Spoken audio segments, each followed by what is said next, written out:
नमस्कार। देखिए ना, एपिसोड का आखिरी पड़ाव आ गया और समय कैसे बीत गया आप सबके साथ पता ही नहीं चला। ये भी एक अलग सा रिश्ता और एक अलग सा एहसास आप सब श्रोताओं के साथ हम पॉडकास्ट के द्वारा साझा करते गए।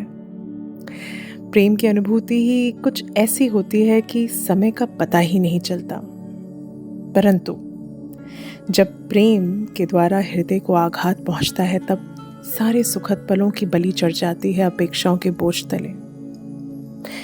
प्रेम की स्वीकृति और अस्वीकृति के फलस्वरूप आने वाले जीवन की चुनौतियों के संदर्भ में मैं कुछ मुख्य बिंदुओं पर चर्चा करना चाहती हूँ अपने प्रिय मित्र अनुपम जी के साथ।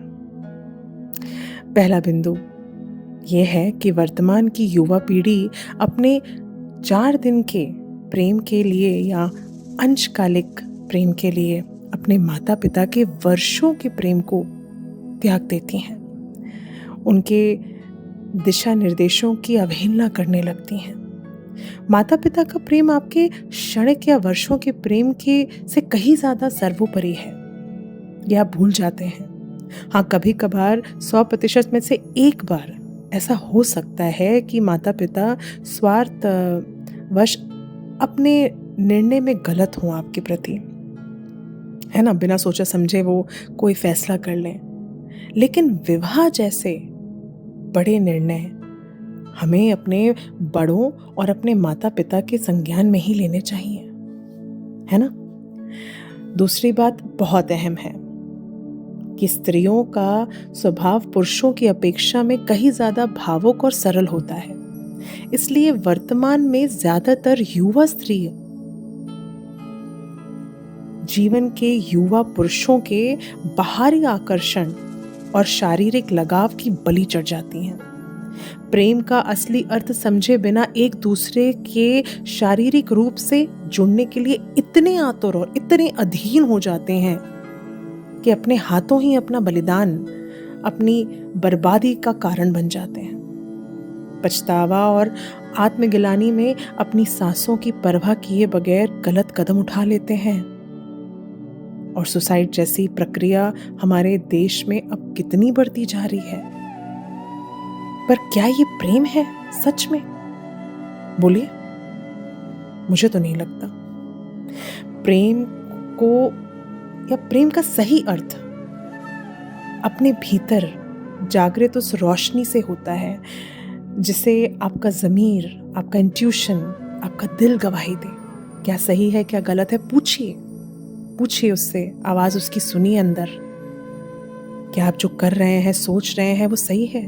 क्योंकि प्रेम ना ईश्वर की ऊर्जा के समान होता है जो कभी किसी को हानि नहीं पहुंचाना चाहता। ये एक जिम्मेदारी है जिसे निभाने के लिए संयम और समर्पण चाहिए ही चाहिए।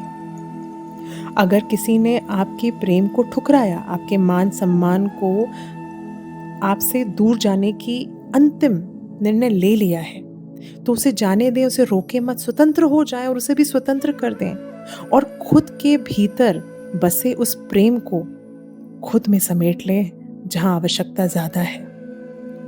और मुझे पूरा यकीन है कि मेरी इन बातों से सहमति अनुपम जी, मेरे को-होस्ट, मेरे मित्र जरूर देंगे और तीसरे विषय के बारे में वो अपने शब्दों में आप सबसे कुछ साझा करेंगे। प्रेम का स्वरूप विस्तृत है। इसे किसी एक रूप में न करके किसी भी जीव या निर्जीव तत्व से किया जा सकता है। संगीत, कला या समाज सेवा के माध्यम से भी प्रेम की इस ऊर्जा को बांटकर आप न केवल खुद को आनंदित कर सकते हैं बल्कि दूसरों के जीवन में भी प्रकाश फैला सकते हैं। मेरे इन कथनों से आपके मन में ये प्रश्न जरूर उठेगा कि आपका प्रेम मात्र आकर्षण है या असल में प्रेम। ये पता कैसे चलेगा? तो हाँ, कम उम्र में प्रेम और आकर्षण के बीच अंतर समझना चुनौतीपूर्ण हो सकता है क्योंकि दोनों ही भावनाएं बेहद तीव्र और गहरी होती हैं। इसलिए अपनी समझ के आधार पर मैं बस इतना ही कहूँगा कि यदि आप किसी के साथ अधिक समय बिताने के बाद भी उसके प्रति वही आदर, समझ और गहरा लगाव महसूस करते हैं और निस्वार्थ भाव से रिश्ता निभाते रहते हैं तो यह सच्चा प्रेम हो सकता है। लेकिन यदि वह आकर्षण के साथ फीका पड़ जाता है या केवल शारीरिक रूप से जुड़ा होता है तो यह इन्फैचुएशन है, आकर्षण है। क्योंकि सच्चे प्रेम की पहचान केवल शारीरिक आकर्षण से नहीं होती, बल्कि उसमें एक दूसरे के प्रति सम्मान, समझ और एक गहरा भावनात्मक जुड़ाव होता है। तो मित्र, जीवन में प्रेम को सजीव रखने के लिए इसे ईश्वर की देन समझें और इसका सम्मान करें। जिस तरह पंच तत्वों से बना यह शरीर है, उसी तरह प्रेम भी एक दिव्य तत्व है जिसे जीने का सही अर्थ समझने पर ही जीवन की सच्ची खुशियों को पाया जा सकता है। और तीसरा बिंदु यह कि विवाह वो धागा है जो बांधता तो दो दिलों को है, पर असल में उसे निभाने के लिए धैर्य, समझ और इज्जत की गांठें रोज बांधनी पड़ती हैं।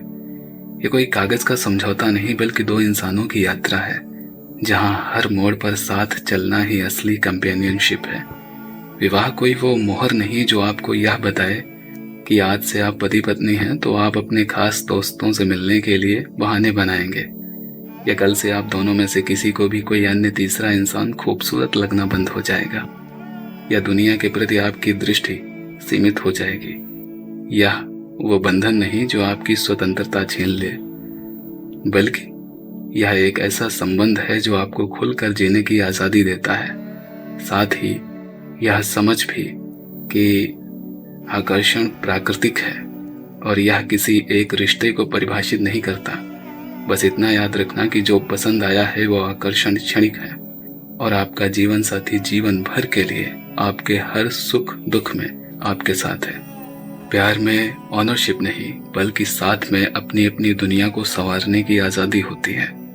दिन प्रतिदिन की भाग दौड़ में कोशिश करना कि आप अपने साथी की खामोशियों को ज़रूर सुन सकें और उसकी इच्छाओं को समझ सकें, क्योंकि रिश्ता वही सफल है जहां जुड़ाव बाहरी रीति रिवाजों से नहीं बल्कि दिल की गहराइयों से होता है। विवाह एक साझेदारी है, ना कि स्वामित्व। अपने रिश्ते की हिफाजत करना ही असली प्रेम है।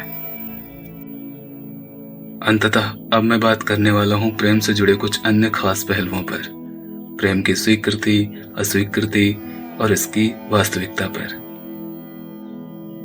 प्रेम अगर सच्चा हो तो वो स्वतंत्रता देता है, बंधन नहीं। प्रेम अधिकार का नहीं, आस्था का विषय है। किंतु ये भी याद रहे, प्रेम एक बहुत बड़ी जिम्मेदारी है। आजकल लोग प्रेम को एक उपकार की तरह मानने लगे हैं। किसी से प्रेम करना उस पर उपकार करना नहीं होता। प्रेम कोई व्यापार नहीं है, यह तो एक पवित्र भावना है जो दबाव या जबरदस्ती से नहीं की जा सकती। अगर दोनों तरफ से प्रेम को स्वीकृति मिलती है तो यह बहुत खुशी की बात है, लेकिन अगर आपका प्रेम अस्वीकार हो जाता है तो किसी को आपसे प्रेम करने के लिए मजबूर करना, उस व्यक्ति को परेशान करना, उसे ताने मारना, उसके जीवन में जबरदस्ती घुसने की कोशिश करना या उस पर एसिड फेंककर उसके शरीर और उसके मन को नुकसान पहुंचाने जैसे अक्षम्य कृत्यों के बारे में सोचना भी सिर्फ गलत ही नहीं बल्कि अनैतिक भी है।